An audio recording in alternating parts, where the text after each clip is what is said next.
Your Honors, fellow Filipinos, good afternoon. As we begin today the impeachment trial of the Vice President, and in the days ahead, this court will undertake its constitutional task of receiving and weighing the parties' evidence, and ultimately to decide whether these pieces of evidence justify either a judgment of conviction or acquittal, guided only by its members' conscience and their solemn oath to do impartial justice. The present undertaking of this court, therefore, not only carries the weight of the Constitution, but also the imprint of our nation's history, because the Filipino people have shown that they never forget. We, as a nation, never forget. But why is the act of remembering important? What does it matter to our history and to ordinary Filipinos? Because in this trial, the prosecution proposes that we unseat the Vice President elected to office by more than 32 million Filipino people, more than the number of votes cast for the sitting president, and much greater than any of the votes secured by each of the members of the House of Representatives who now are here to prosecute her and seek to undo this people's choice.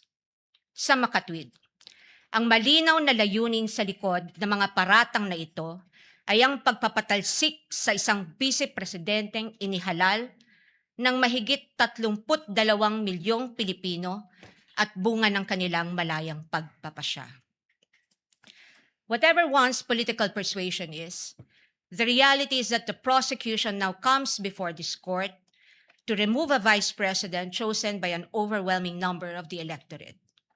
You all have heard the prosecution say repeatedly that this is because they seek accountability, that the people have a right to hold their leaders accountable. This is not a matter of debate. Indeed, the people have a right to demand accountability from their leaders. What we have yet to hear from the prosecution, however, is this. When the Constitution declared under Section 1, Article 11, that public office is a public trust and that public officers and employees must at all times be accountable to the people, serve them with utmost responsibility, integrity, loyalty, and efficiency, act with patriotism and justice, and lead modest lives, the Constitution does not only speak to the Vice President. It also demands the same standards from the prosecutors. Being public officers themselves, the public prosecutors and the members of the House of Representatives are also held to the same constitutional standard. And so we must remember what history tells us. This is not the first time that members of the House of Representatives have attempted to remove the Vice President, and in a manner not compliant with the Constitution.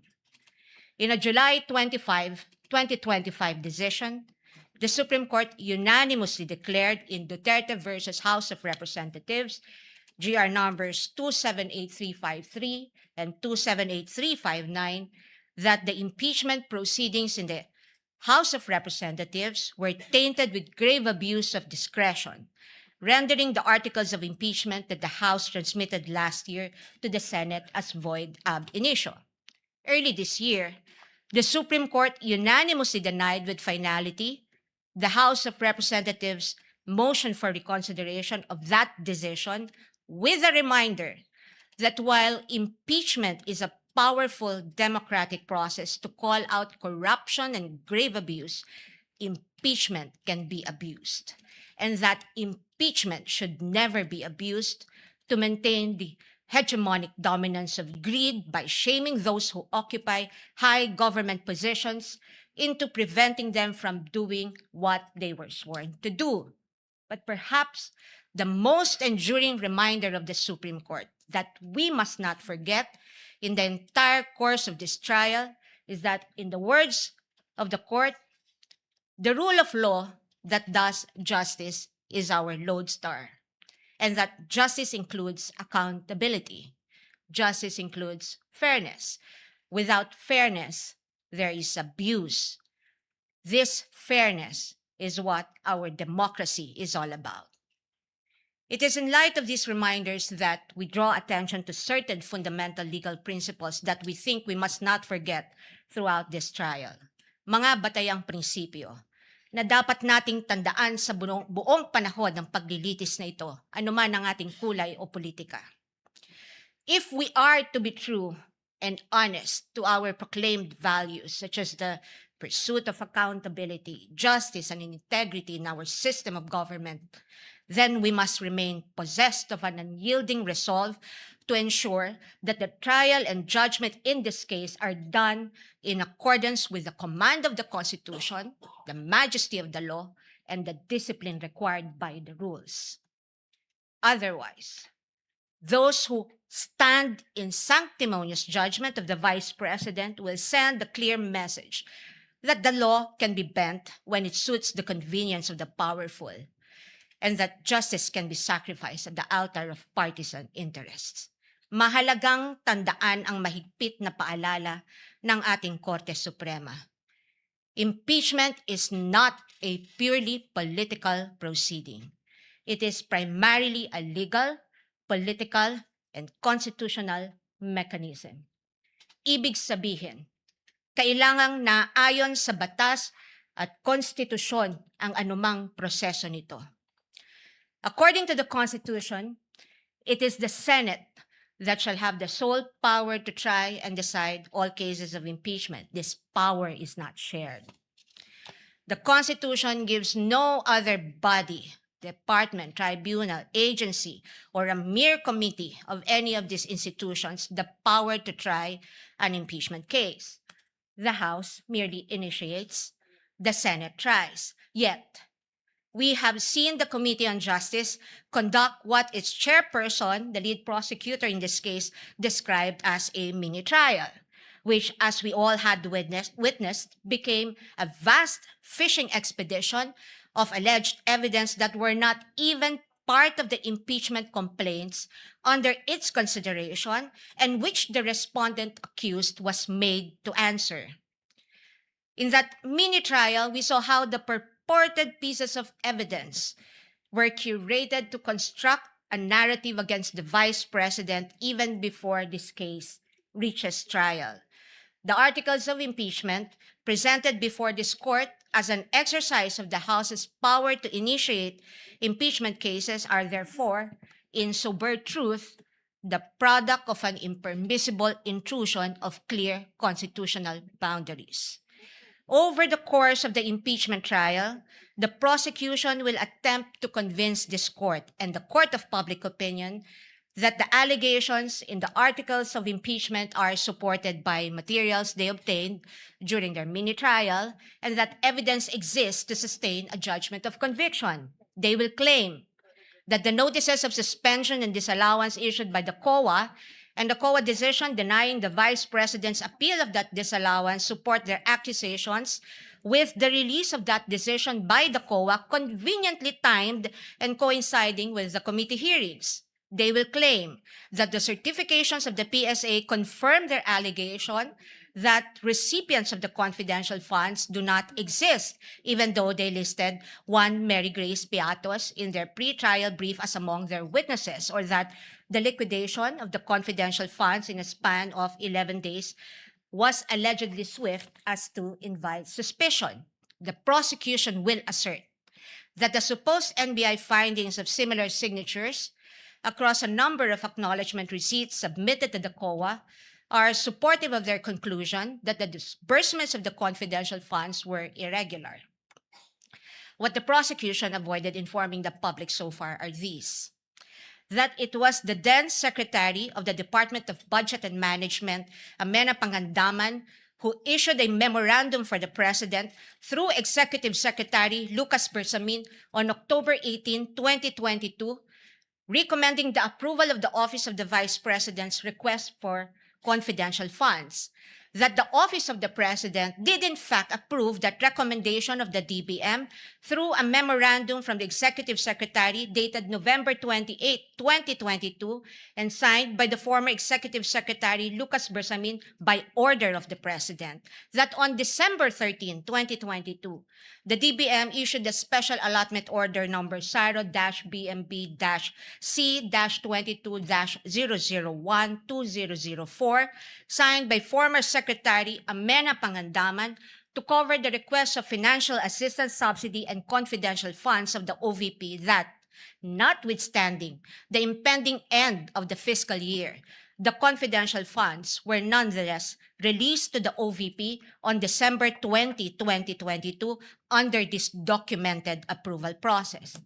That the COA decision is far from being final, that there is a pending motion for reconsideration of that decision that, assuming arguendo, the COA denies that MR today, or while this trial is ongoing, as could plausibly happen under the circumstances, the respondent accused still has legal remedies available under the law and rules and can file a petition to question the validity of any forthcoming resolution of the COA on the MR under Rule 64 via petition for certiorari under Rule 65 of the Rules of Court, and more importantly, that nothing in the notice of disallowance or COA decision states any findings of supposed misuse of confidential funds as confirmed by Attorney Gloria Camora when she was asked on this point during the committee hearing on April 14, 2026. Across all other articles, the prosecution will lay a landscape of what it deems to be their evidence in support of their speculations and conclusions. We are not strangers to all these accusations, precisely because this was not the first time these narratives were foisted into the minds of the general public. We have heard the same tales and stories of these accusations since 2024, when the House conducted its Quadcom hearings and most recently the mini trial of its Committee on Justice. But what we must not forget amid all these accusations is the fundamental legal principle that the burden of proof never shifts. The burden of proof never shifts. He who accuses must prove his allegations with evidence that meets not only the degree of proof required, but also meets the evidentiary standards of admissibility, credibility, relevance, materiality, and competence. We therefore should not lose sight of the core principle that the burden of proof is on the prosecution, and unless it discharges that burden, the accused need not even offer evidence on her behalf, and she will be entitled to an acquittal.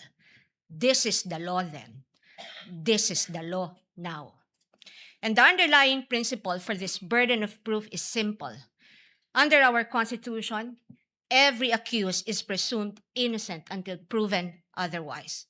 An accused has in her favor the presumption of innocence, which the Bill of Rights guarantees. This also brings to fore the reality that, in the words of the Supreme Court in People versus Pagal, the individual citizen is but a speck of particular molecule vis-a-vis the vast and overwhelming powers of government, and his only guarantee against oppression and tyranny are his fundamental liberties under the Bill of Rights, which shield him in times of need. Sa madaling salita, kinikilala ng ating saligang batas na sa bawat paglilitis, ang isang individual ay nahaharap sa malalim at napakalaking makinarya ng buong Estado. At ang tanging sandigan lamang niya laban sa anumang pang-aabuso ng kapangyarihan ay ang kanyang mga batayang karapatan sa ilalim ng ating konstitusyon. Kaya't mahalagang linawin na sa gitna ng pagtatangkang ikondisyon ang kaisipan ng mamamayang Pilipino at sa gitna ng walang humpay na komentaryo sa mga pampublikong espasyo, wala pang maituturing na anumang ebidensya o alegasyon na napapatunayan ng prosekusyon sa simpleng dahilan na ang bawat ebidensya ay kailangang dumaan muna sa paglilitis at pagsusuri ng korteng may tanging kapangyarihan sa ilalim ng ating saligang batas. Higit sa lahat, ang anumang paglilitis ay kailangang naayon sa itinatakda ng ating batas at konstitusyon at hindi lamang sa kagustuhan ng iilang may hawak ng kapangyarihan. One might ask, why is it important that we must not forget these basic principles? The ruling of the Supreme Court tells us why. The Bill of Rights applies to the entire impeachment process because inasmuch as our court recognizes that impeachment is a political process, it reminds us that it is not a purely political process but a legal and constitutional mechanism. Thus, if we are to uphold the rule of law, serve justice, and invoke the accountability mechanism, then this court and we as a people must guarantee that all efforts to hold our leaders accountable must be done right. This we must not forget. I thank the court and the public for the privilege of your time. May God bless our country. Opening statement of the counsel for